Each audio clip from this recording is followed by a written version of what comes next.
Hello everyone, welcome to Okul India के सबसे affordable learning platform में आप सभी लोगों का एक बार फिर से बहुत बहुत स्वागत है। 11 मार्च 2025 ट्यूसडे यानी मंगलवार का दिन और इंडियन एक्सप्रेस न्यूज़ एनालिसिस की आई ना सीरीज़ लेकर मैं शांतनु सनवाल एक बार फिर से आपके सामने हाजिर हूँ। तो चलिए शुरू करते हैं। तो आज के न्यूज़पेपर पर चलें उससे पहले मैं एज़ यूजुअल आप लोगों से फिर से एक बार ये रिक्वेस्ट करना चाहूँगा कि आप में से जो भी लोग इन सेशंस को देखते हैं, फॉलो करते हैं और कुछ भी अगर आप लोग नया सीख रहे हैं या कुछ भी आपको हेल्प हो रही है तो प्लीज़ कुछ ना कुछ कंट्रीब्यूट करने की कोशिश ज़रूर करें सो दैट कि थोड़ा सा फाइनेंशियल हेल्प हमारी भी होगी और डेफिनेटली इसका जो लॉन्ग टर्म बेनिफिट है, जो लॉन्ग टर्म फ़ायदा है वो आप लोगों को मिलेगा इस सेंस में कि ये जो सेशंस हैं वो इसी तरीके से लंबे समय तक यूट्यूब पर चल पाएंगे।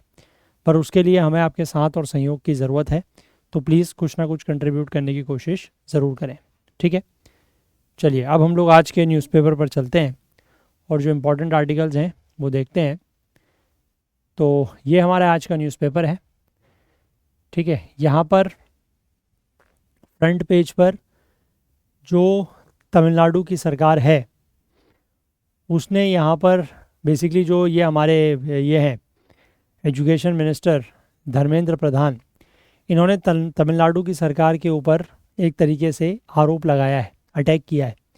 क्योंकि आपको पता है कि वो जो एनईपी का 3 लैंग्वेज वाला जो इशू चल रहा है ना, उसको लेकर, और मैंने आपको बताया था कि समग्र शिक्षा अभियान का जो फंड है वो तमिलनाडु के लिए रोक के रखा हुआ है। तो उसको लेकर यहाँ पर धर्मेंद्र प्रधान ने ये कहा कि जब ये संसद में ये कार्रवाई के दौरान ये बातें हुई हैं, ठीक है, उन्होंने ये कहा कि जो तमिलनाडु की डीएमके सरकार है वो काफ़ी डिसऑनेस्ट है और वो बच्चों के भविष्य के साथ जो है वो पॉलिटिक्स या राजनीति कर रही है। ठीक है, और किस तरीके से वो जो राष्ट्रीय शिक्षा नीति है, नेशनल एजुकेशन पॉलिसी है, उसका भी अपोजिशन कर रहे हैं, तो उसको भी उन्होंने क्रिटिसाइज़ करते हुए ये बातें कही हैं।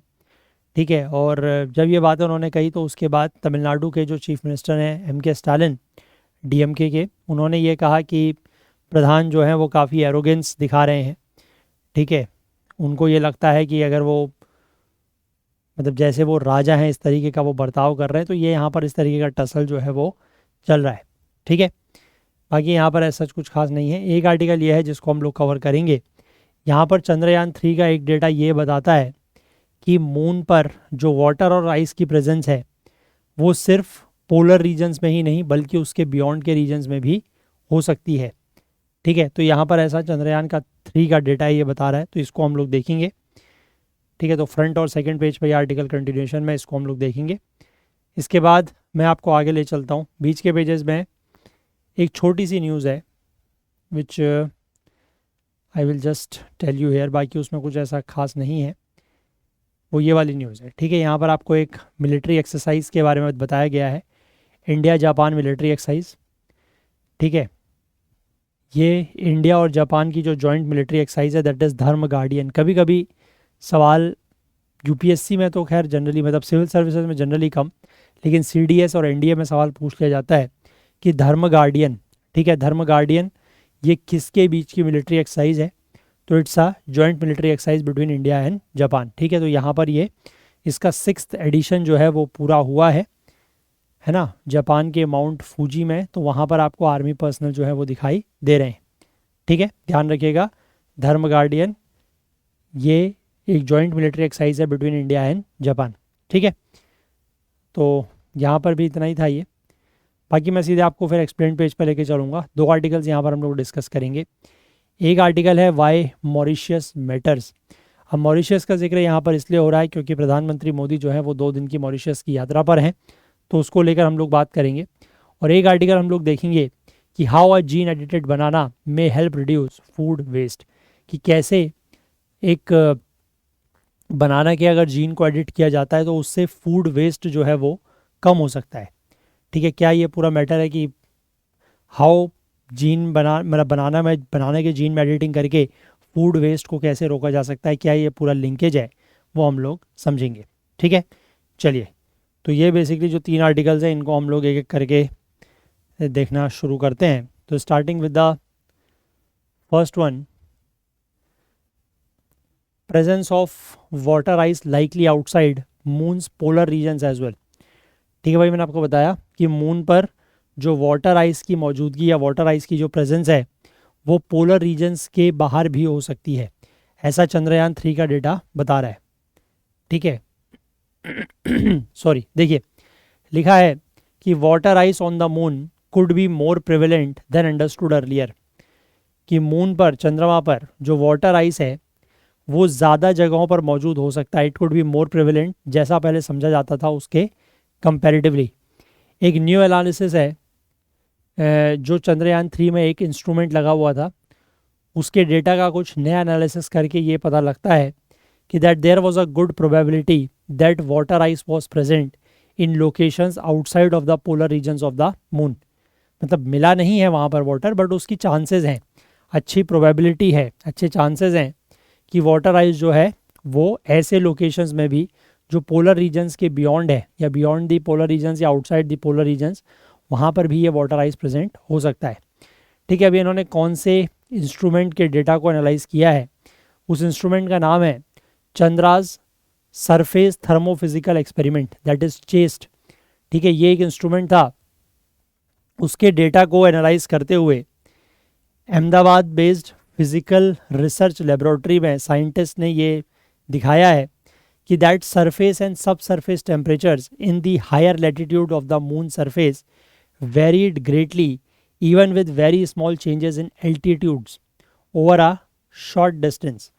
ठीक है, इन्होंने यहाँ पर क्या बोला है, देखो सरफेस और सब सरफेस टेम्परेचर, मतलब सरफेस यानी कि सतह, और उससे नीचे सब सरफेस पर जो टेम्परेचर है in higher latitudes. Higher latitudes मतलब, लैटिट्यूड का मतलब क्या होता है, जैसे 0 डिग्री लैटिट्यूड इज इक्वेटर है ना, 90 degree is poles, 90 degree north is north pole, 90 degree south is south pole. तो इन्होंने का ये कहना है कि दैट सरफेस एंड सब surface temperatures in the higher latitude of the moon surface varied greatly even with very small change in altitude. ठीक है, एल्टीट्यूड मतलब हाइट, लैटिट्यूड मतलब लैटिट्यूड्स है ना, इक्वेटर पोल्स, ये लैटिट्यूड्स काउंट होते हैं, एल्टीट्यूड मतलब हाइट। तो इनका ये कहना है कि सरफेस और सब सरफेस का जो टेम्परेचर्स है इन दी हायर लैटिट्यूड्स, उसमें जो वेरिएशन है वो बहुत ज़्यादा है even with very small changes in height और एल्टीट्यूड। ठीक है, ओवर अ शॉर्ट डिस्टेंस। इसके बाद ये कह रहे हैं कि inclined areas in these latitudes that were not directly facing the sun could have environments very similar to the polar regions and could face host water ice below the surface। यानी कि ऐसे एरियाज, ठीक है, इन latitudes पे जो ऐसे areas है, higher latitudes का मतलब है पोल से अवे, ठीक है, वहाँ पर जो इंक्लाइंड एरियाज हैं, और खासकर ऐसे इंक्लाइंड एरियाज जो टूवर्ड्स द सन इंक्लाइंड नहीं है, ठीक है, ऐसे एरियाज जो डायरेक्टली सन को फेस नहीं कर रहे हैं, यानी कि जिनका जो इंक्लिनेशन है वो टूवर्ड्स द सन नहीं है, वहाँ पर भी ऐसा एनवायरनमेंट है जो कि पोलर रीजन्स के बहुत ज़्यादा क्या है, पोलर रीजन्स के जैसा है, सिमिलर है ना, और वहाँ पर वाटर आइस जो है वो बिलो द सरफेस हो सकता है। ठीक है, और ये जो फाइंडिंग्स हैं ये communications earth and environment journal में, एक नेचर का पब्लिकेशन है, उस पर ये चीज़ें पब्लिश हुई हैं। ठीक है, आगे इसमें क्या लिखा गया है, आगे इसमें ये कहा गया है कि चेस्ट, जो ये इंस्ट्रूमेंट है दैट इज चेस्ट, इसके बारे में लिखा है कि chest which is sort of a thermometer. ठीक है, ये एक तरीके का थर्मोमीटर है, ये पहला ऐसा इंस्ट्रूमेंट था to carry out on site temperature measurement of the moon surface and सब surface near the polar regions. ठीक है, पहला ऐसा इंस्ट्रूमेंट था ये जिसके तहत मून में टेम्परेचर का मेजरमेंट किया गया है, सरफेस का और सब सरफेस का। ठीक है, previous estimates of temperatures in these regions came from satellite measurements. पहले जो एस्टिमेट्स होते थे इन रीजन्स में टेम्परेचर के बारे में जो बताया जाता था वो सैटेलाइट के मदद से बताया जाता था, सैटेलाइट से मेजर किया जाता था। लेकिन ये पहली बार कोई ऐसा इंस्ट्रूमेंट जिसने ऑन साइट यानी कि उस जगह पर जाके सरफेस का टेम्परेचर और सरफेस के अंदर का, सब सरफेस का टेम्परेचर जो है वो मेजर किया है, that is your chest instrument which is a type of a thermometer. ठीक है, चेस्ट ने पहले भी ये रिवील किया था कि that there was a difference of nearly 60 degree Celsius between the temperature of the moon surface and the layer just 10 centimetre beneath it. यानी कि सरफेस और सरफेस से जस्ट 10 सेंटीमीटर अगर हम नीचे जा रहे हैं तो जो टेम्परेचर डिफरेंस है वो 60 डिग्री सेल्सियस के आसपास है। ठीक है, मतलब ये और 10 सेंटीमीटर कितना हुआ, लगभग इतना। इन दोनों जगहों में टेम्परेचर का डिफरेंस 60 डिग्री सेल्सियस का है, ऐसा यहाँ पर पता लगा था। This extreme non conductivity of heat by the top layer of lunar surface shed new light about the composition and evolution of the moon and could have interesting practical implications like creating temperature controlled habitats for future human visitors। अब आप इस बात को समझिए कि अगर यहाँ और यहाँ के बीच में, यानी कि ये सरफेस और ये सब सरफेस 10 सेंटीमीटर की दूरी, अगर ऊपर से टेम्परेचर इतना ज़्यादा डिफरेंस है तो इसका मतलब क्या है कि जो टॉप सरफेस है वहाँ से नीचे हीट कंडक्ट नहीं हो पा रही है ना। तो इसी वजह से ये पता लग सकता है कि वहाँ पर क्या कंपोजिशन है, अगर मिट्टी वगैरह भी है तो किस तरीके की है, सो दैट की कंडक्टिविटी में, मतलब बिल्कुल कंडक्टिविटी नहीं है, टेम्परेचर में इतना ज़्यादा डिफरेंस आ रहा है ना। और इससे टेम्परेचर कंट्रोल्ड हैबिटेट्स भी बन सकते हैं फॉर फ्यूचर ह्यूमन विजिटर्स के लिए।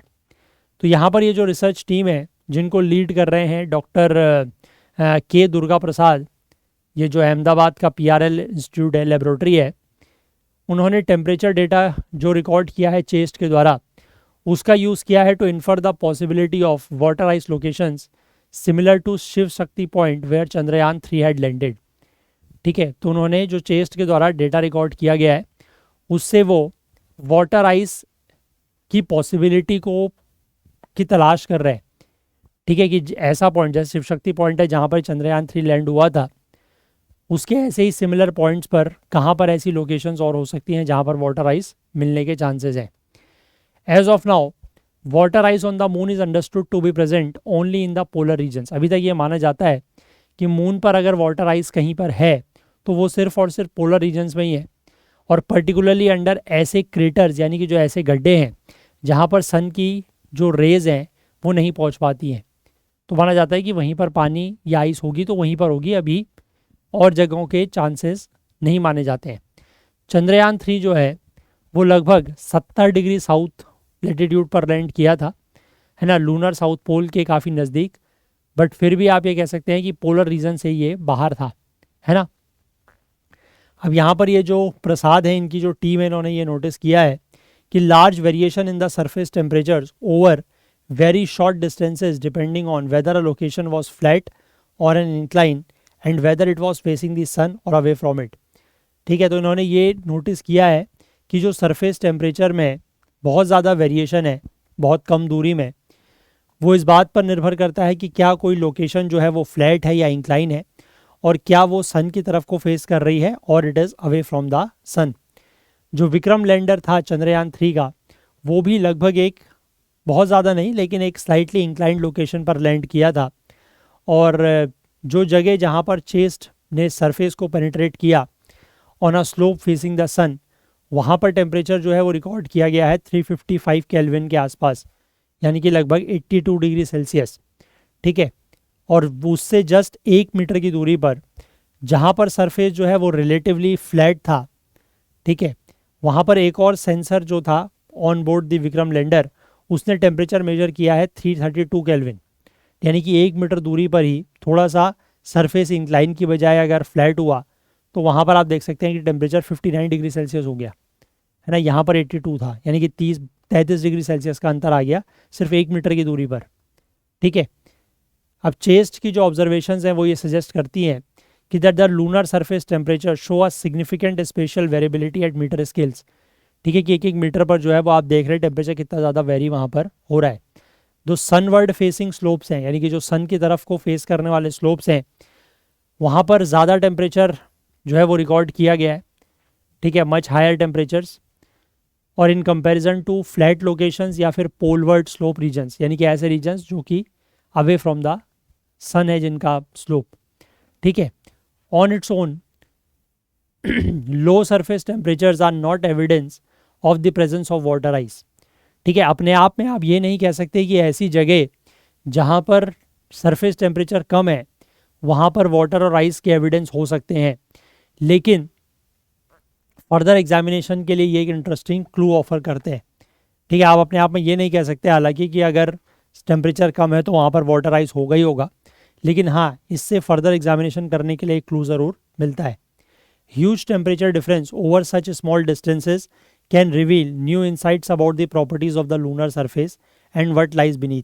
ठीक है, अब ऑब्वियस सी बात है कि इतने छोटे दूरी पर अगर 1-1 मीटर पर जाने में टेम्परेचर 30-30 डिग्री का अगर अंतर वहाँ पर देखने को मिलता है, तो इससे जो लूनर सरफेस है और उसके अंदर क्या है उसके बारे में कुछ जानकारी मिल सकती है, कुछ नई चीज़ें सामने आ सकती हैं। स्टडी में यह कहा गया है कि such small inclines in the high latitude regions 60 to 80 degree north or south equator, particularly when they were not facing the sun, could be hosting environments that was similar to the ones existing in the polar regions। ठीक है, उसमें वही कहा गया है कि जो small inclines हैं, ठीक है, मतलब थोड़ा सा अगर कहीं पर इंक्लिनेशन है और वो हाई लैटिट्यूड रीजन्स में है, यानी कि 60 to 80 डिग्री नॉर्थ या साउथ ऑफ द इक्वेटर है, और पर्टिकुलरली तब जब वो सन को फेस नहीं कर रहे हैं, यानी कि वो इंक्लिनेशन जो है टूवर्ड्स द सन नहीं है, तो वहाँ पर ऐसे एनवायरनमेंट्स हो सकते हैं जो कि पोलर रीजन्स के जैसे हों। और interesting outcome is that the high latitude sites with local slope or incline greater than 14 degree in poleward direction might offer a similar environment as polar sites for accumulating water ice at shallow depths. ठीक है, यानी कि ऐसे sites जो high latitude पर हैं, ठीक है, मतलब वही 60 से 80 डिग्री नॉर्थ या साउथ, और जिनका जो इंक्लिनेशन है वो 14 डिग्री से ज़्यादा है, ठीक है, लेकिन पोलवर्ड डायरेक्शन में, मतलब अवे फ्रॉम द सन इनका इंक्लिनेशन है, मतलब they are not facing the sun. जैसे अगर यहाँ से सन आ रहा है तो इंक्लिनेशन ऐसे नहीं है, इंक्लिनेशन ऐसे है इस तरफ को, ठीक है, टुवर्ड्स द सन इंक्लिनेशन नहीं है। तो वहाँ पर ऐसे एनवायरनमेंट हो सकते हैं जैसे कि पोल्स पर हैं, और वहाँ पर वाटर आइस जो है वो शैलो डेप्थ पर हो सकता है। अभी जो चेस्ट की फाइंडिंग है, this not only indicate fine scale spatial variability in regolith मतलब upper layer of the surface temperatures, but also suggest that high latitude regions are potential sites for scouting water ice. ठीक है, तो मतलब ये जो chest की finding है इसने दो चीज़ें बताई हैं। एक तो स्पेशल वेरिएबिलिटी इन रेगुलिथ, यानी कि जो टेम्परेचर्स में डिफरेंस है सरफेस पे वो, और दूसरा इसने ये भी सजेस्ट किया है कि जो हाई लैटिट्यूड रीजन्स हैं वहाँ पर वाटर आइस मिलने के चांसेस हैं। ठीक है, रिसोर्स प्रॉस्पेक्टिंग हैबिटेशन के वहाँ पर चांसेस हैं, and such sites are not only scientifically interesting but also pose less technical challenges for exploration in comparison with regions closer to the poles of moon. तो ऐसी sites जो हैं वो scientifically तो इंटरेस्टिंग है ही है, क्योंकि साइंटिस्ट को तो ऐसी चीज़ों पर इंटरेस्ट रहेगा ही, लेकिन ये टेक्निकल चैलेंजेस भी कम पोज करेंगे एक्सप्लोरेशन के लिए as compare to the regions which are near the poles. ठीक है, तो यहाँ तक आई होप आप ये बात समझे। यहाँ पर एक चीज़ और दी गई है जो इम्पॉर्टेंट हो सकती है कि चंद्रयान 1 के ऊपर भी 2 इंस्ट्रूमेंट्स लगे हुए थे, उन्होंने भी ये कंफर्म किया था कि मून पर वाटर प्रेजेंट है। ठीक है, their observations had found strong signals of water in the polar regions, लेकिन उसमें जो स्ट्रॉन्ग सिग्नल्स मिले थे पानी के वो कहाँ पर मिले थे? पोलर रीजन्स में। ठीक है, including the thick deposit of water ice, but that was in the polar region. अभी ये जो चंद्रयान 3 है वो ये सजेस्ट कर रहा है कि prevalence of water ice might not be confined to the polar regions only but could be found in the areas immediately outside as well. ठीक है, चंद्रयान 1 में भी जो इंस्ट्रूमेंट्स थे उन्होंने भी ये इशारा दिया था कि चंद्रमा पर पानी हो सकता है, बट बात की थी उन्होंने पोलर रीजन की कि पोलर रीजन में हो सकता है। लेकिन चंद्रयान 3 के इंस्ट्रूमेंट ये सजेस्ट कर रहे हैं कि वाटर आइस सिर्फ और सिर्फ पोलर रीजन्स में ही नहीं बल्कि उसके आउटसाइड भी हो सकता है। ठीक है, हायर लैटिट्यूड्स मतलब वही 70-80 डिग्री के आसपास तक भी, 60 डिग्री के आसपास तक भी पानी हो सकता है बियॉन्ड दी पोलर रीजन्स। ठीक है, आई होप क्लियर है बात। साइंस एंड टेक का आर्टिकल है, साइंस में आप इसको लेंगे जीएस पेपर 3 में। इसके बाद हम लोग आगे बढ़ते हैं और बात करते हैं वाई मॉरिशियस मैटर्स। ठीक है, देखो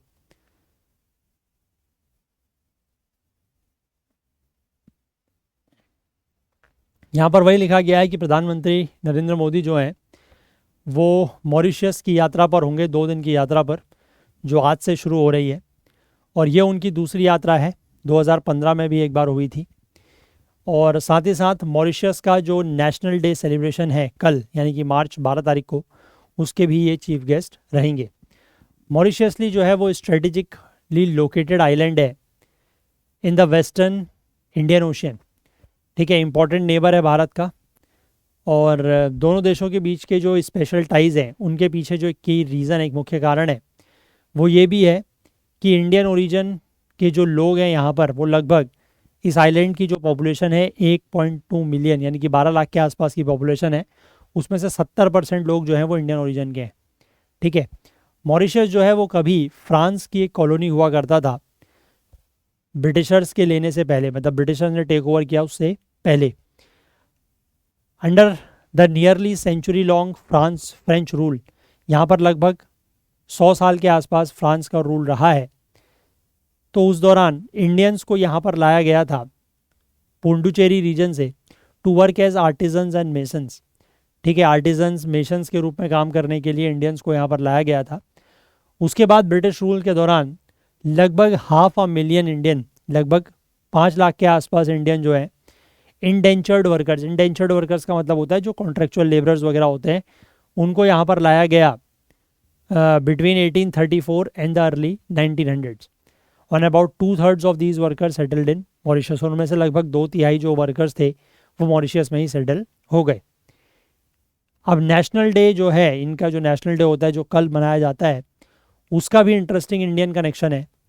महात्मा गांधी जो है वो यहाँ पर जब साउथ अफ्रीका से लौट रहे थे 1901 में, तो अपनी भारत वापसी यात्रा के दौरान वो मॉरिशस में थोड़े टाइम रुके थे, ठीक है। उन्होंने वहाँ के जो इंडियन वर्कर्स थे उनको 3 ट्रांसफॉर्मेटिव मैसेजेस दिए थे। पहला है, उन्होंने इम्पोर्टेंस ऑफ एजुकेशन, ठीक है, शिक्षा की महत्वता के बारे में बात की थी, पॉलिटिकल एम्पावरमेंट की बात की थी, और साथ ही साथ ये कहा था कि staying connected with India, Bharat के साथ जुड़े रहें। तो दस as the tribute to Gandhi the national day of Mauritius is celebrated on March 12, ठीक है। तो as a tribute to Gandhi जो उनका नेशनल डे है वो मनाया जाता है 12 मार्च के दिन। और 12 मार्च जो है वो महात्मा गांधी ने जो दांडी यात्रा शुरू की थी साबरमती आश्रम से, वो 12 मार्च के दिन ही शुरू की थी 1930 में, ठीक है। तो एज अ ट्रिब्यूट ये 12 मार्च को इसलिए मनाया जाता है, ठीक। अब जैसे क्वेश्चन आपको याद होगा, I think last to last year एक क्वेश्चन आया था स्वराज को लेकर, ठीक है। तो इस तरीके का सवाल यहाँ से भी पूछा जा सकता है कि जो ये है मॉरिशस का जो नेशनल डे है that is celebrated on March 12, ठीक है, statement 1। Then there could be statement 2 जो ये कहता है कि महात्मा गांधी की जो दांडी यात्रा थी या जो दांडी मार्च थी वो भी शुरू हुई थी 12 मार्च के दिन, 12 मार्च 1930। फिर उसके नीचे वही 4 options, both statements are correct but statement 1 is correct explanation of statement 2। Both statements are correct but statement 1 is statement 2 is not correct explanation of statement 1। Statement 1 is correct, 2 is wrong, 2 is correct, 1 is wrong, है ना। तो उस तरीके से आप ध्यान रख सकते हैं कि नेशनल डे यहाँ पर इनका इसीलिए मनाया जाता है, ठीक है, 12 मार्च के दिन। क्लियर है बात। अब इसके बाद दोनों देशों के बीच के जो संबंध है इनके अगर हम इतिहास को देखें तो मॉरिशस जो है वो कुछ ऐसे देशों में शामिल है जिनके साथ आज़ाद भारत ने शुरुआती समय में ही डिप्लोमेटिक रिलेशंस बनाए थे। 1948 में हमने हमारे डिप्लोमेटिक रिलेशंस जो है मॉरिशस के साथ स्थापित हुए थे। अच्छा, मॉरिशस जो है वो एक अफ्रीकन कंट्री है, आई होप आपको पता है, मैं मैप पे अभी आपको दिखा दूंगा इसकी लोकेशन। ये एक अफ्रीकन कंट्री है, ठीक है। और ब्रिटिशर्स से ये आज़ाद हुए 1968 में। मॉरिशस को मेनली 2 वहाँ की जो मेजर पॉलिटिकल फैमिलीज़ हैं उनके द्वारा ही रूल किया गया है, ठीक है। अभी तक अगर आप इनके जो लिस्ट ऑफ प्राइम मिनिस्टर्स उठा के देखेंगे तो सिर्फ एक प्राइम मिनिस्टर रहे हैं जो इन दोनों परिवारों के बाहर के रहे हैं, बाकी यही परिवार जो है वो वहाँ पर रूल करते हैं। वो परिवार कौन कौन से हैं? एक है राम गुलाम्स, ठीक है। राम गुलाम में ये हैं एक सीवू सागर राम गुलाम और उनके जो पुत्र हैं दैट इज़ नवीन राम गुलाम। और दूसरा परिवार जो है वहाँ का दैट इज़ जगनौत, ठीक है, जिसके एक लीडर हुआ करते थे अनिरुद्ध जगनौत और उनके पुत्र प्रविंद जगनौत, ठीक है। जो ये नवीन राम गुलाम है इन्होंने पिछले साल इलेक्शन जीते और ये इससे पहले भी 2 बार जो हैं वो यहाँ के प्राइम मिनिस्टर रह चुके हैं, 1995 से लेकर 2000 और 2005 से लेकर 2014 के बीच में। ठीक है, तो मैं यहाँ पर आपसे एक सवाल पूछता हूँ कि इन चारों में से ही पूछ रहा हूँ मैं।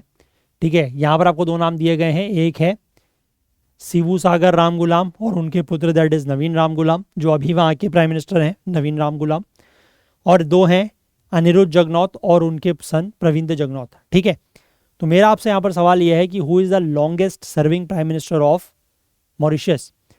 अब तक सबसे ज़्यादा लंबे समय तक प्राइम मिनिस्टर कौन रहा है मॉरिशस का, वो आप मुझे बताइएगा। इन चारों में से ही कोई है, आप मुझे बताइएगा। ठीक है, कमेंट्स में। चलो, अब इनके जो फादर थे दैट इज़ नवीन राम गुलाम के, उन्होंने कंट्री का जो फ्रीडम स्ट्रगल है उसको लीड किया था and he was the first PM of independent Mauritius. ठीक है, वही जो शिबू सागर राम गुलाम है वो आज़ाद मॉरिशस के पहले प्रधानमंत्री भी थे। उन्होंने कई सारे इंडियन फ्रीडम फाइटर्स के साथ भी क्लोजली काम किया था, इंक्लूडिंग महात्मा गांधी और जवाहरलाल नेहरू के साथ भी काम किया था, सरोजिनी नायडू के साथ काम किया था, नेताजी सुभाष चंद्र बोस के साथ उनके लिंक्स काफ़ी स्ट्रॉन्ग थे और उन्होंने नेताजी सुभाष चंद्र बोस की एक किताब थी दैट इज़ इंडियन स्ट्रगल, उसकी प्रूफ रीडिंग भी की थी। ठीक है, अब आज के समय में अगर हम दोनों देशों के बीच के संबंध की बात करें तो मार्च 2015 में जब प्रधानमंत्री मोदी मॉरिशस गए थे, उन्होंने एक मेमोरेंडम ऑफ अंडरस्टैंडिंग साइन किया था कि दोनों देशों के बीच में जो ट्रांसपोर्ट फैसिलिटी है वो एगालेगा आइलैंड्स पर उसको इम्प्रूव किया जाएगा। ठीक है, अभी वो भी मैं दिखाऊंगा आपको आइलैंड्स कहाँ पर है। एगालेगा आइलैंड जो है वो लगभग मॉरिशस से 1100 किलोमीटर नॉर्थ में है और इंडियन सदर्न कोस्ट से काफ़ी नज़दीक है। लगभग 70 स्क्वायर किलोमीटर में फैला हुआ है ये दोनों आइलैंड्स, इसके 2 आइलैंड्स हैं यहाँ पर। और फरवरी 2024 में भारत और मॉरिशस ने यहाँ पर एयर स्ट्रिप और जेटी प्रोजेक्ट जो है वो इनॉग्रेट किए हैं लास्ट ईयर। ठीक है, तब भी हमने इस चीज़ को डिस्कस किया था। अब इसके बाद यहाँ पर कुछ इस तरीके की चिंताएं जो हैं वो रेस की गई कि इंडिया की मंशा ये है कि वो इस आइलैंड पर दैट इज़ एगालेगा आइलैंड पर अपना मिलिट्री बेस बनाना चाहता है। तो उस समय जो वहाँ के प्रधानमंत्री थे दैट इज़ प्रवीण जगनौत, उन्होंने इन बातों को डिसमिस किया और ये कहा कि there has never been any agenda for Mauritius to relinquish its sovereignty over the Agalega islands, कि एगालेगा आइलैंड्स को लेकर हम कभी भी अपनी जो सॉवरेनिटी या संप्रभुता है उसको छोड़ेंगे नहीं, ऐसा कोई भी एजेंडा नहीं है। और कुछ इल माइंडेड जो पर्सन्स हैं मॉरिशस के अंदर या बाहर के, उन्होंने इस तरीके की बातें फैलानी शुरू करी। Likewise there have never been, कभी भी ऐसा कोई एजेंडा नहीं रहा है कि एगालेगा को एक मिलिट्री बेस बना दिया जाएगा। और यहाँ पर मैं फोर्सफुली डिप्लोर करता हूँ, मतलब इस बात को डिसअप्रूव करता हूँ। और जो इंडिया को कोसने वाले जो कैंपेन है कि इंडिया ऐसा कर रहा है, मैं उनको भी भत्सना या कंडेम उनको करता हूँ। ठीक है, अब इंडिया के लिए, क्योंकि इंडियन ओशन में चाइना का जो फुटप्रिंट है वो बढ़ रहा है, तो ये एक इंडिया के लिए कॉज ऑफ कंसर्न है।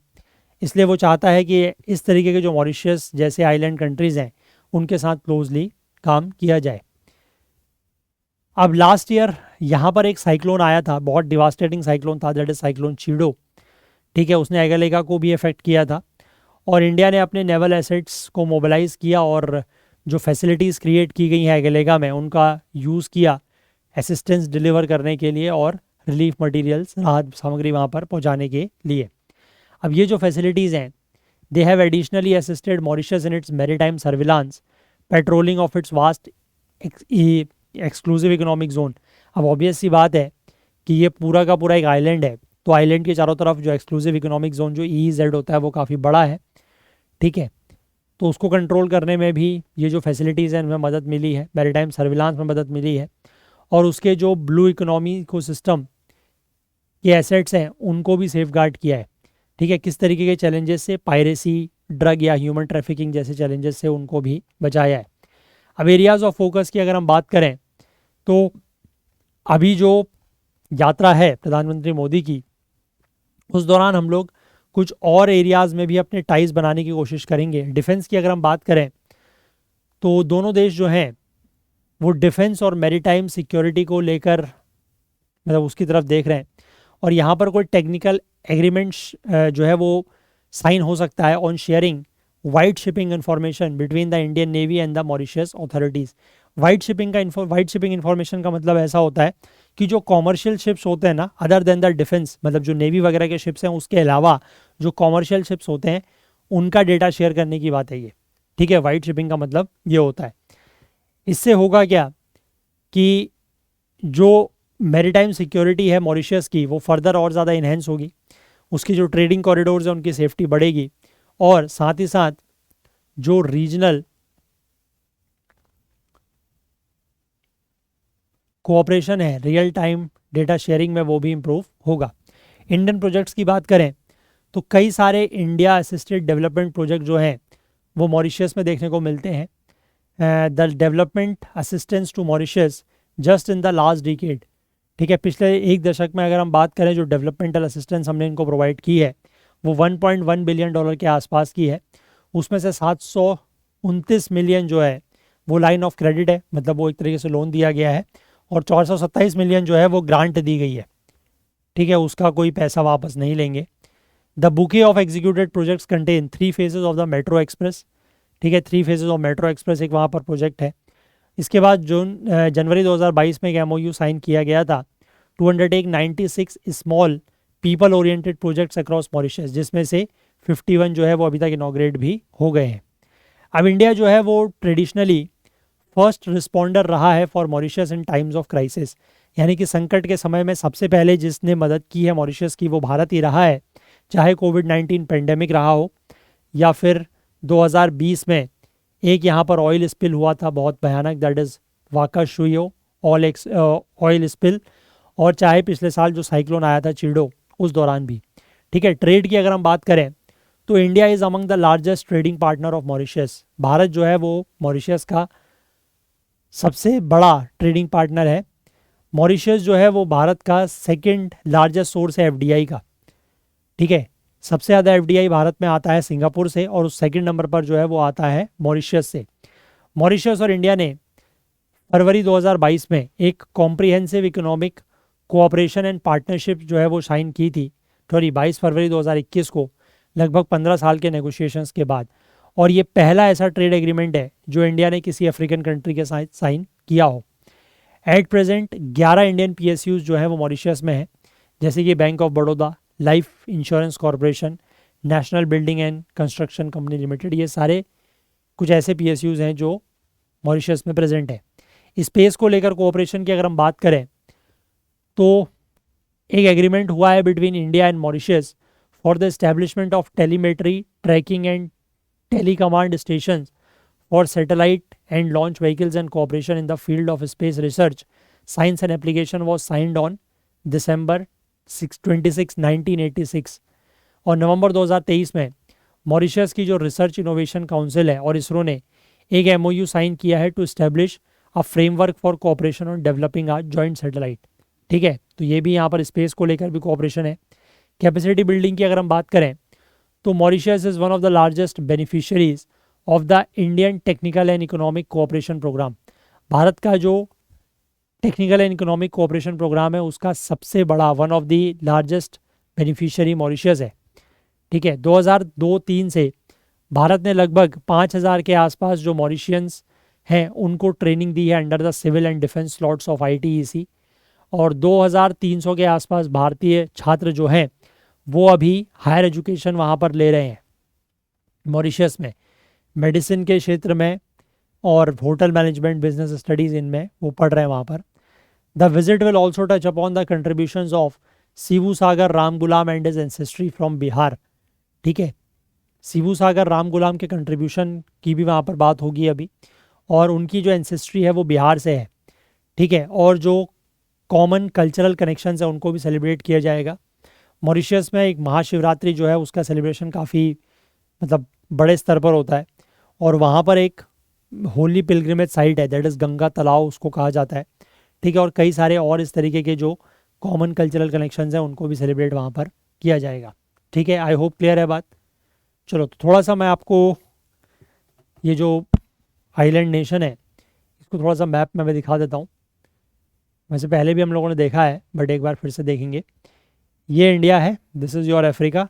यहाँ पर आपको मैडागास्कर दिखाई दे रहा है, तो मैडागास्कर के ही जस्ट आप थोड़ा सा अगर राइट साइड देखेंगे तो यहाँ पर आपको एक छोटा सा आइलैंड दिखाई देगा, ये दिस इज़ मॉरिशस। ठीक है, बहुत छोटा आइलैंड है कंपैरेटिवली। ठीक है, यहाँ पर रियूनियन आइलैंड दिख रहा है और एक मॉरिशस दिख रहा है। ठीक है, ये है मॉरिशस। मॉरिशस की राजधानी है पोर्ट लुइस। अब इसी के जस्ट अगर हम ऊपर की तरफ को चलेंगे तो आपको वो एगेले का आइलैंड भी दिखेगा, हालांकि वो बहुत छोटा है। ठीक है,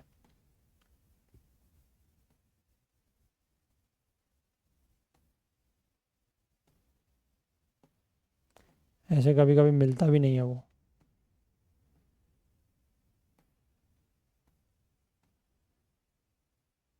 हम्म,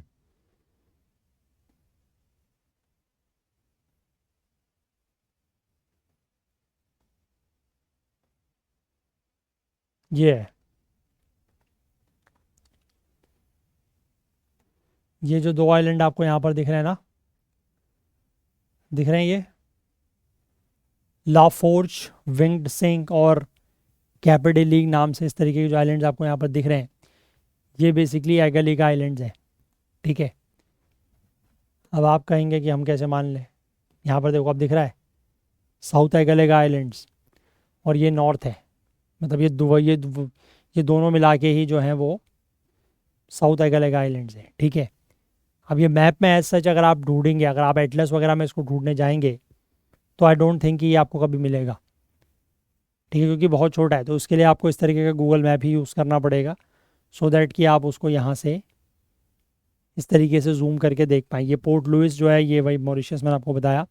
इसी के जस्ट अगर आप नॉर्थ की तरफ आएंगे थोड़ा सा और यहाँ पर अगर आप जूम करने की कोशिश करेंगे तो यहाँ पर आपको जो ये विंग्ड सिंक दिख रहा है यही है वो। ठीक है, ये ऐसे क्लियर है। चलिए, तो अभी हमें एक आर्टिकल और देखना है।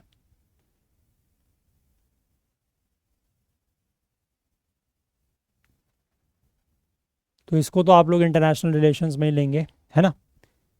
चलिए, ये वाला आर्टिकल देखते हैं कि हाउ अ जीन एडिटेड बनाना में हेल्प रिड्यूस फूड वेस्ट।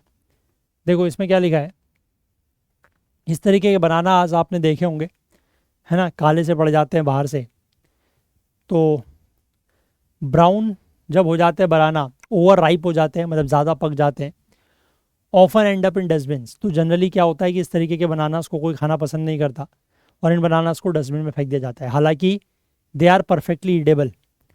ठीक है, परफेक्टली एडिबल हैं वो, मतलब खाने योग्य हैं, लेकिन फिर भी उनको देख के ही थोड़ा सा अजीब लगता है और उनको खाने के बजाय फेंक दिया जाता है। अब इसी की वजह से साइंटिस्ट जो हैं उन्होंने एक नया जेनेटिकली इंजीनियर्ड बनाना बनाया है जिसकी शेल्फ लाइफ जो है वो ज़्यादा होगी और वो इतना ज़्यादा ब्राउन भी नहीं होगा।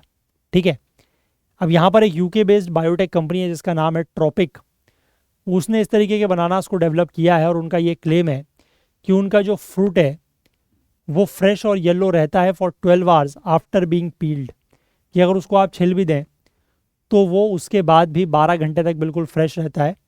And it is also less likely to turn brown when bumped during harvesting and transportation. और ट्रांसपोर्टेशन के दौरान या हार्वेस्टिंग के दौरान अगर उसको कहीं बम्पिंग भी उसकी हो, बम्पिंग मतलब कि कहीं इधर टकरा रहा है उधर टकरा रहा है, तो उससे भी वो ज़्यादा ऐसा ब्राउन नहीं होगा। ठीक है, ये इनका क्लेम है। अब पहली बात यहाँ पर यह है कि बनानास जो हैं वो ब्राउन टर्न क्यों होते हैं, ठीक है, उनका कलर ब्राउन क्यों हो जाता है। देखो, बनाना की जो लाइफ होती है वो एक काफ़ी कलरफुल लाइफ साइकिल होती है उसकी। ठीक है, स्टार्ट होता है डीप ग्रीन कलर से, आपने देखा होगा जो कच्चे केला होता है उसका कलर काफ़ी ग्रीन होता है। ठीक है, उसके बाद ये जब पकता है, जब खाने योग्य होता है तो डिलीशियस येलो कलर में आ जाता है। और अगर जो इसकी लाइफ एंड होती है, अगर इसको कंज्यूम नहीं किया गया तो अनएपेटाइजिंग ब्राउन, मतलब अजीब सा एक काला सा ब्राउन सा दिखने लग जाता है। ठीक है, अब ये जो चेंजेस हैं ये इसकी राइपनिंग प्रोसेस जो है उसी का पार्ट है।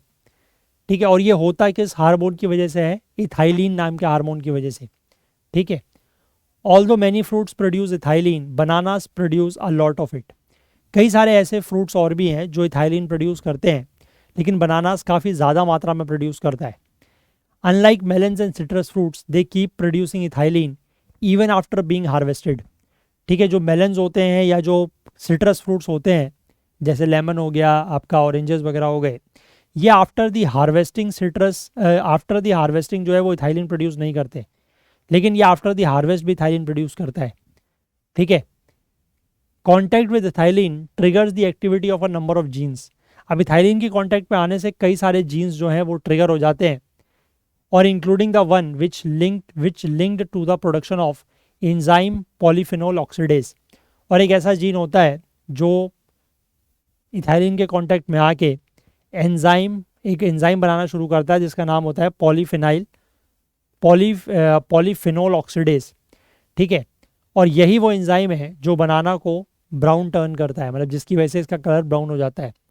जो ये पीपीओ है ये ऑक्सीजन की कांटेक्ट में आता है और जो येलो पिगमेंट होता है बनाना में उसको ब्रेक डाउन करके ब्राउन कलर उसमें आने लगता है।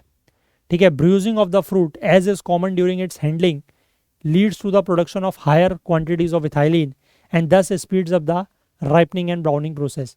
तो ब्रूजिंग ऑफ द फ्रूट का मतलब है कि जब जैसे फ्रूट को आप हार्वेस्ट कर रहे हैं या उसको ट्रांसपोर्ट कर रहे हैं तो उस दौरान वो कभी इधर पटका गया कभी उधर पटका गया, है ना। पटका गया मतलब इन द सेंस कि मिसहैंडलिंग उसकी इधर उधर हुई, तो उसकी वजह से होता क्या है कि higher quantities of ethylene produce होता है, और ज़्यादा इथाइलिन अगर प्रोड्यूस होगा तो ज़्यादा फिर ऑक्सीजन के कांटेक्ट में आके ये एंजाइम बनेगा, और उसकी वजह से जो राइपनिंग है या जो उसकी ब्राउनिंग प्रोसेस है वो ज़्यादा तेज होगी।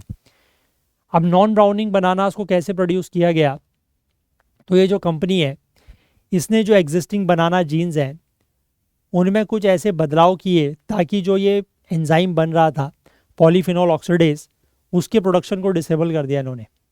ठीक है, तो इससे बेसिकली ये नहीं है कि बनाना अब राइप नहीं होगा, यानी कि बनाना पकेगा नहीं, ऐसा नहीं होगा, लेकिन इससे होगा ये कि जो इसकी अपीयरेंस है वो ऐसी बनी रहेगी ताकि जो बनाना है वो लंबे समय तक देखने में अच्छा लगे, वो ब्राउन नहीं पड़ेगा। The same gene was silenced in Arctic apples developed by Okanagan speciality fruit INC. ठीक है, इसी जीन को जो है वो एप्पल्स में भी, जो आर्कटिक एप्पल्स डेवलप किए गए थे बाय ओकानाजिन स्पेशलिटी फ्रूट आईएनसी, उन्होंने भी इसी जीन को साइलेंस वहाँ पर किया था जिससे इस तरीके के एंजाइम्स बन रहे थे। And these became the first genetically engineered fruits to be approved for commercial sale in the US and have been sold in the country and elsewhere since 2017। ठीक है, तो ये जो पहला ये जेनेटिकली इंजीनियर्ड फ्रूट था जो एप्पल्स थे जिसको बेसिकली अप्रूवल मिला था यूएस में और बाकी जगहों पर कॉमर्शियल सेल के लिए, और तब से ये वहाँ पर 2017 से बिक रहे हैं। The browning of apples is also caused by PPO. यही जो एंजाइम है जिसकी वजह से आपका ये बनानास ब्राउन होते हैं, उसी की वजह से एप्पल्स भी ब्राउन होते हैं, और वो एंजाइम कौन सा है, पॉलीफिनोल ऑक्सीडेज। ठीक है, और वो बनता कब है कि जब जो इथाइलिन है वो ऑक्सीजन के कांटेक्ट में आता है और उससे एक ऐसे जीन्स हैं जो इसको बनाते हैं। ठीक, अब यहाँ पर लिखा है कि blocking the production of polyphenol oxidase has also been shown to work in tomatoes, melon, kiwi fruits and mushrooms. ठीक है, तो इन फ्रूट्स में भी अगर ये पॉलीफिनोल ऑक्सीडेज के प्रोडक्शन को ब्लॉक किया जाता है तो इसमें भी मदद मिलती है। अब ये क्यों मायने रखता है, देखो बनानास जो है वो एक तो वैसे भी एक्सट्रीमली पेरिशेबल हैं, बहुत जल्दी ख़राब हो जाते हैं। कुछ एस्टिमेट्स ये कहते हैं कि लगभग हर साल 50% जो क्रॉप है वो वेस्ट में जाती है। यूके गवर्नमेंट का सर्वे है 2017 से, वो सजेस्ट करता है कि ब्रिटिश पीपल बिन रफली 1.4 million edible bananas every day. 1.4 million, समझ रहे हो, यानी कि लगभग 14 लाख के आसपास बनानास जो हैं वो सिर्फ ब्रिटिश पीपल जो हैं वो हर दिन डस्टबिन में फेंकते हैं। अब ये जो फाइनली वेस्टफुल है और ये एनवायरनमेंट के लिए काफ़ी ज़्यादा हार्मफुल है, क्योंकि फूड वेस्ट जो है वो मेजर कंट्रीब्यूटर है ग्रीन हाउस गैसेज एमिशंस का, जिसकी वजह से ग्लोबल वार्मिंग हो रही है। और अगर हम बनानास को, और बेसिकली लोग वो उसको फेंक रहे हैं इसलिए नहीं क्योंकि वो ख़राब हो गया है, ठीक है, वो काफ़ी ब्राउन हो गया है, वो देखने में अच्छा नहीं लग रहा है, इसलिए उसको लोग फेंक देते हैं, है ना, ये प्रॉब्लम है। तो इसीलिए यहाँ पर लिखा है कि preventing bananas from browning may reduce food waste by encouraging people to eat older but edible fruit. ठीक है, अगर इसके बनाना को ब्राउन होने से अगर रोका जाता है तो इससे जो फूड वेस्ट है वो थोड़ा सा कम हो सकता है, क्योंकि फिर लोग उसको खा लेंगे, क्योंकि वो बेसिकली अभी क्या है ना कि फ्रूट तो अभी भी वो एडिबल है, खाने योग्य तो है, लेकिन वो दिखने में अच्छा नहीं लग रहा है इसलिए लोग उसको फेंक देते हैं। ठीक है, तो इससे हो सकता है कि लोग जो है वो उसको, जो पुराना हो गया है लेकिन एडिबल है, उसको वो खा लें, तो उससे वेस्टेज थोड़ा सा कम होगा। अब यहाँ पर कंपनी की एक प्रेस रिलीज के अनुसार ट्रॉपिक्स का जो ये नॉन ब्राउनिंग बनानाज है, ये सपोर्ट कर सकता है reduction in CO2 emissions equivalent to removing 2 million passenger vehicles from the road each year. यानी कि ये इतना कार्बन डाइऑक्साइड एमिशन रोक सकता है जितना ये हो कि हर साल सड़कों में से 2 मिलियन पैसेंजर व्हीकल्स को आप हटा रहे हैं। मतलब इतना जो एमिशंस, जितना ये 2 मिलियन पैसेंजर व्हीकल्स करते हैं, उतना ही CO2 एमिशंस को ये रोक सकता है, जो इसके नॉन ब्राउनिंग बनानाज होंगे वो। तो काफ़ी अच्छी मतलब रिसर्च है और काफ़ी अच्छा डेवलपमेंट है, मैं तो ये कहूँगा। It's not a research but it's a development. काफ़ी अच्छा डेवलपमेंट है क्योंकि इससे एनवायरनमेंट के ऊपर असर पड़ रहा है। ठीक है, ग्रीन हाउस गैसेस का एमिशंस बढ़ रहा है अगर फूड वेस्ट इतना किया जाता है तो। और ग्रीन हाउस गैसेस के एमिशन को कम करने के लिए तो जो भी कदम उठाया जाए, it's always a welcome step. ठीक है ना, हमेशा एक स्वागत योग्य कदम है। तो अच्छा कदम है, बट मतलब सोचा गया इस बारे में और ऐसा किया गया, तो it's a very good step, welcome step. ठीक है, चलिए, तो इस आर्टिकल को भी आप लोग साइंस एंड टेक में ही लेंगे। तो यही सारे आर्टिकल्स थे जो आज हमें डिस्कस करने थे। तो सेशन को हम लोग इतना ही रखते हैं। और जाने से पहले मैं आपको बता दूं, अगर आप प्रीलिम्स 2025 का पेपर दे रहे हैं तो आप इस तरीके के टेस्ट सीरीज जो है वो हमारे पास अवेलेबल है, उनको एनरोल कर सकते हैं। बाकी आप हमारे ऐप को प्ले स्टोर से ज़रूर डाउनलोड करें। अगर प्ले स्टोर पर आपको ऐप नहीं मिलता है तो यहाँ पर जो व्हाट्सएप नंबर दिया गया है उस पर आप कॉन्टैक्ट कर सकते हैं, हम यहाँ से आपको लिंक प्रोवाइड कर देंगे। और ऐप डाउनलोड करने का बेनिफिट ये है कि अगर आपने हमारे किसी भी वीडियो कोर्स में एनरोल किया हुआ है तो आप ऐप के थ्रू वीडियोज़ को डाउनलोड भी करके ऑफलाइन देख सकते हैं। बाकी जाने से पहले मैं एक बार आप लोगों से फिर से ये रिक्वेस्ट करना चाहूँगा कि आप में से जो भी लोग इन सेशंस को देखते हैं, फॉलो करते हैं और किसी भी तरीके की हेल्प या मदद आपको मिलती है या कुछ नया आप लोग सीखते हैं, तो प्लीज़ कुछ ना कुछ कंट्रीब्यूट करने की कोशिश ज़रूर करें, ताकि हमारा थोड़ा सा फाइनेंशियल हेल्प होगी और आप लोगों को इसका लॉन्ग टर्म बेनिफिट मिलेगा कि ये सेशंस इसी तरीके से यूट्यूब पर लंबे समय तक चल पाएंगे। ठीक है, चलिए, तो अगर आपको आज का सेशन पसंद आया हो तो लाइक ज़रूर करें, ज़्यादा से ज़्यादा शेयर करें। आपके जो भी डाउट्स हैं, जो क्वेरीज हैं, वो आप कमेंट कर सकते हैं। चैनल को अभी तक आपने सब्सक्राइब नहीं किया है तो वो ज़रूर कर लें। बेल आइकन प्रेस करना ना भूलें ताकि वीडियोस की नोटिफिकेशन आपको ऑन टाइम मिल सके। और साथ ही साथ अपना प्यार, अपना सहयोग हमारे साथ बनाए रखें। हाईलाइटेड आर्टिकल्स के लिए आपको current affairs occult Telegram channel join करना होगा। इसका लिंक नीचे डिस्क्रिप्शन में दिया गया है, उसके थ्रू ज्वाइन कर सकते हैं, या करंट अफेयर्स ओकुल्ट सर्च करके ज्वाइन कर सकते हैं, या इस QR कोड को स्कैन करके भी आप ज्वाइन कर सकते हैं। तो चलिए, आज के लिए इतना ही रखते हैं, बाकी कल को फिर से मिलेंगे इंडियन एक्सप्रेस न्यूज़ एनालिसिस की आईना सीरीज़ के साथ। तब तक के लिए अपना बहुत बहुत ध्यान रखें। Please do take care of yourself. Thank you, have a nice day, bye bye.